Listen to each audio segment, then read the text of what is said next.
कठिन है, बिना गुरु कृपा पार जाना कठिन है। बिना गुरु कृपा पार जाना कठिन है, बिना गुरु कृपा पार जाना कठिन है। और विरह के दो आंसू बहाना कठिन है, विरह के दो आंसू बहाना कठिन है। कहते ये दो काम कठिन, इस संसार सागर से पार होना और आंखों से विरह के आंसू निकलना। विरह का आंसू ही मालिक से मिलाता है। संतों ने क्या कहा, हंसी हंस कंठ न पायो, जिन पायो तिन रोए, हासे खेले प्यू मिले तो कौन सुहागर रोए। बिन रोए नहीं पाई वो साहब का दीदार। कबीर साहब ने क्या कहा, बिना विरह का आंसू गिराए कोई जीवात्मा अपने मालिक प्रीतम से नहीं मिल सकती, और वो आपके पास है। लेकिन उसका ज्ञान कराने वाले, वो विरह वेदना को दूर करने वाले, वो विरह की तपन प्यास बुझाने वाले जब तक नहीं आएंगे, नहीं मिलेंगे, तब तक आप इस विरह की तपन को नहीं बुझा सकते। कितनी बड़ी बात कही महाराज, लेकिन बेचारा जीव नहीं समझ पाता है, उसकी समझ में आता ही नहीं कि हमारा ये कष्ट कौन निवारण करेगा। आग तो हमारे पास है और आग के दोनों किनारे आपके पास है, लेकिन कौन किनारा स्वार्थ के आंसू का है और कौन किनारा विरह के आंसू का है। आपके पास इस मनुष्य मंदिर में सब कुछ विद्यमान है, लेकिन इस मनुष्य मंदिर की जानकारी देने वाला कोई होना चाहिए। आंतरिक जानकारी जो इतने में है, ये इतने में केवल है जानकारी, इसकी जानकारी नहीं। और नीचे के गंदगी के दरवाजों की जानकारी है, तो इसीलिए गंदगी में फंस गया जाता, वहां तो फंस गया, लेकिन इसकी जानकारी, ये ब्रह्मांड है, इसकी जानकारी नहीं। जब तक इसका जानकार नहीं मिलेगा, तब तक नीचे की गंदगी के दरवाजों से आप मुक्ति नहीं पा सकते, आप छुटकारा नहीं पा सकते हो, उनसे अलग नहीं हो सकते हो। उन्होंने इतना तुमको फंसा लिया है और तुम्हारे मन बुद्धि चित्त में इतनी गंदगी भर रखी है कि आप उससे निकल ही नहीं पा रहे। तभी तो महापुरुषों ने कहा कि बिना गुरु कृपा पार जाना कठिन है, बिना गुरु कृपा पार जाना कठिन है। और विरह के दो आंसू बहाना कठिन है, विरह के दो आंसू बहाना कठिन है। कि सत्संग सेवा ये साधन न भक्ति, सत्संग सेवा ये साधन न भक्ति। और बिना प्रेम गुरु को रिझाना कठिन है, बिना प्रेम गुरु को रिझाना कठिन है। प्रेमियों, छुटकारा दिलाने वाले गुरु, वो तुम्हारे रुपए पैसे धन दौलत से नहीं खुश होते। गुरु नहीं भूखा तेरे धन का, उन पर धन है नाम रतन का। गुरु तेरा उपकार करावे, भूखे प्यासे को दिलवावे।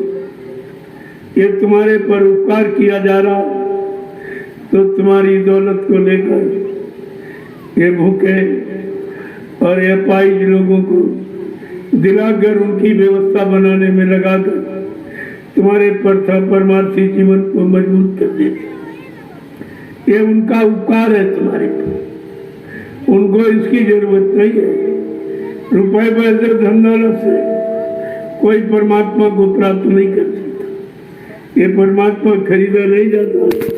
प्रेम से प्रकट हुए मैं जाना चालू है। कहा मैं प्रेम से तो प्रकट हो जाऊंगा, जहां चाहो वहां ले चलो चल सकता, लेकिन किसी सामान रुपए पैसे धन दौलत के राजपाट के लालच, ये लालच में नहीं होता। कितनी बड़ी चीज आपके सामने रखी गई कि सत्संग सेवा ये साधन न भक्ति, सत्संग सेवा ये साधन न भक्ति, बिना प्रेम गुरु को रिझाना कठिन है, बिना प्रेम गुरु को रिझाना कठिन है, बिना गुरु कृपा पार जाना कठिन है, बिना गुरु कृपा पार जाना कठिन है, बड़े भाग्य से अब किन्नर तन मिला है, बड़े भाग्य से अब किन्नर तन मिला है, अब बिना हरि भजन मुक्ति पाना कठिन है, बिना हरि भजन मुक्ति पाना कठिन है, बिना प्रभु भजन मुक्ति पाना कठिन है, बिना प्रभु भजन मुक्ति पाना कठिन है, कि माता पिता सुत ये तारा बिरादर, माता पिता सुत ये तारा बिरादर, यही मोह ममता हटाना कठिन है, यही मोह ममता हटाना कठिन है, यही मोह ममता हटाना कठिन है, यही मोह ममता हटाना कठिन है, मोह सकल व्याधन कर मूला, संपूर्ण व्याधियों की जड़ है मोह। ये मोह जाएगा कैसे? बिन सत्संग न होए मोह भंगा, बिना सत्संग के मोह भंग नहीं होता। रघु सत्य जी आपके सामने और आपको दी जा रही हैं, पहले भी दी गई, अभी दी जा रही, लेकिन समझ में आ जाए तब तो आप स्वीकार करेंगे।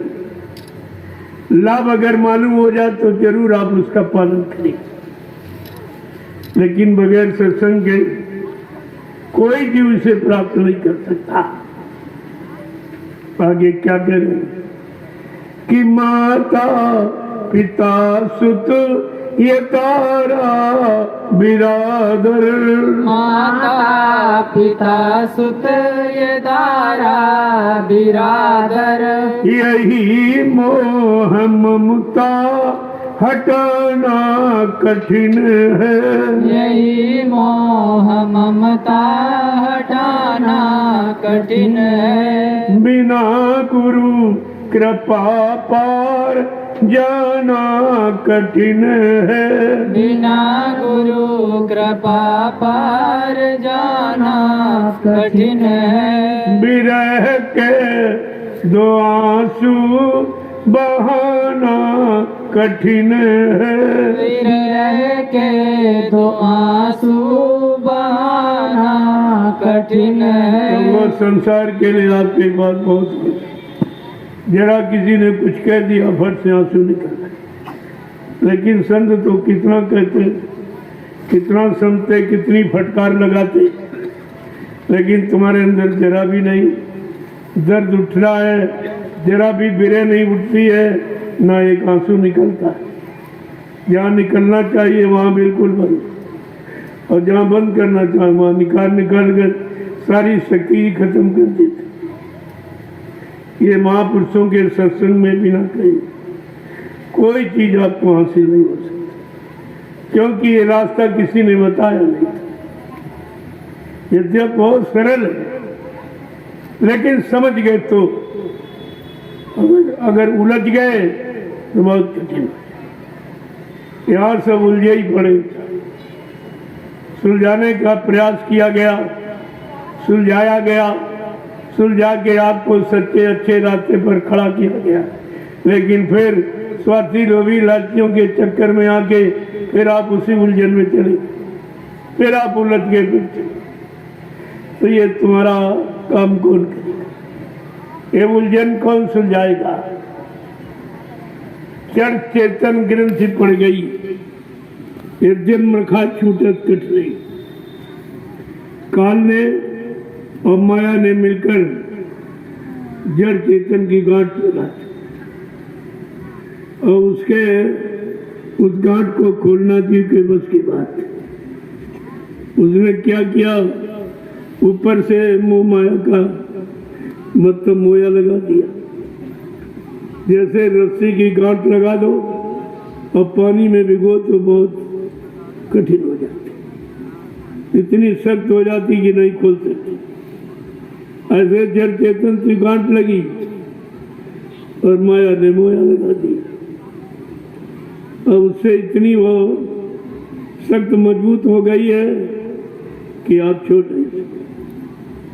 संत महापुरुष जब उस जड़ चेतन की गांठ को खोलने का जब युक्ति और साधन आपको बताया तो माया ने तरह तरह की बाधाएं अटकलें पैदा कर दी। गोस्वामी जी महाराज जो कलयुग में आए, जिन्होंने रामचरितमानस लिखा, उन्होंने हम सब कलयुग को जीवों को इस गांठ से छुटकारा पाने की कितनी बड़ी युक्ति बताई है।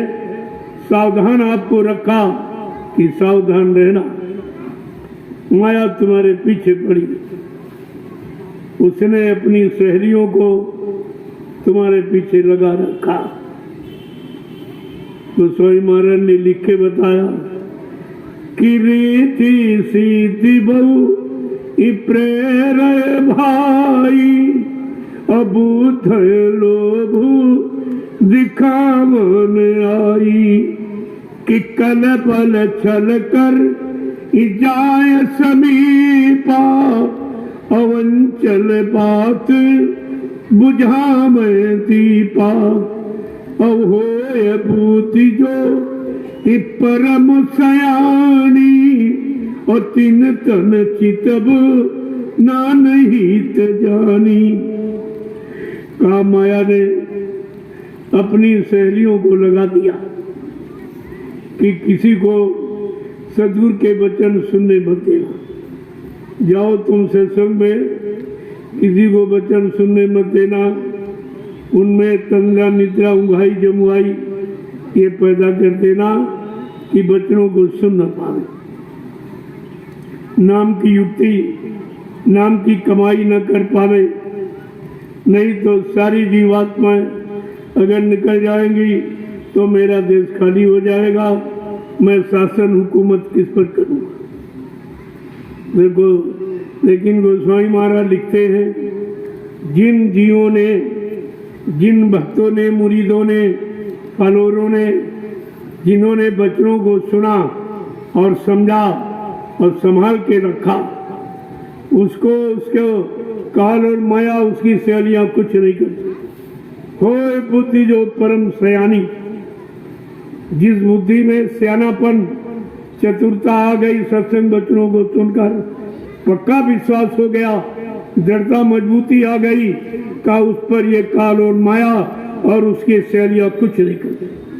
होय बुद्धि जो परम सयानी, तिम तम चितप नानहित जानी, वो उनकी तरफ देखेंगे भी नहीं, वो जानती है ये मेरा हित करने वाली, ये मेरा नुकसान करने वाली, ये मुझे हटाने बहकाने वाली है।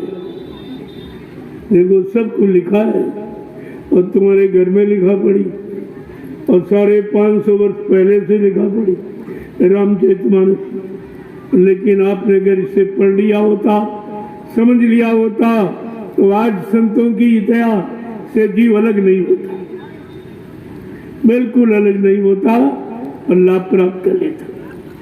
ये स्वार्थी लोभी लालची, ये माया काल के जीव तुम्हारा कुछ नहीं कर पाते।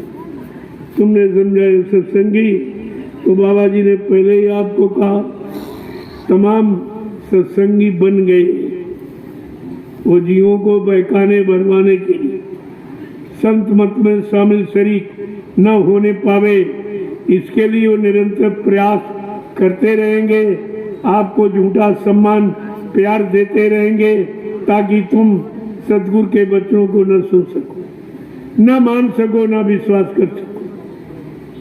हाँ, ये सब तुम्हारे पीछे लगा दिए।